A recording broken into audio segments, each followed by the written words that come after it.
Sarah Burtch with Kingstonist News, and here are your top headlines. Today, May 13th, 2025. Canada Post and the Canadian Union of Postal Workers, or CUPW mail carrier bargaining units, have returned to the bargaining table to work towards the finalization of a new collective agreement. The existing collective agreements between Canada Post and CUPW expire on Thursday, May 22nd.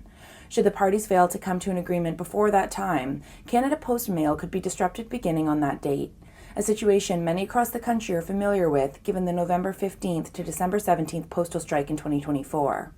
In its own statement issued on Friday, May 2nd, CUPW stated that when the parties met in December, January, and March, many issues did not get resolved. Kingston Police have made significant changes over the last few years in terms of how they deal with St. Patrick's Day activities in Kingston, and those changes appear to be paying off. On Thursday, May 8th, Deputy Police Chief Scott G. published a report comparing and contrasting Kingston Police's St. Patrick's Day activities over the last 3 years.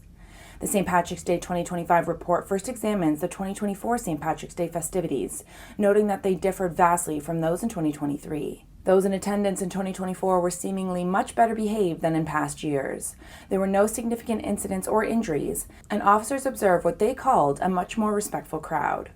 Belleville police are investigating after a loaded handgun was recovered and 3 young males fled the scene of a reported suspicious incident in the city's West End on Thursday, May 9th. The suspicious activity occurred behind a convenience store in the West Hill area. Upon arrival, an officer located 3 young males and began questioning them. During the interaction, one of the individuals was observed with an object concealed in front of his pants, which was confirmed to be a loaded 9mm pistol.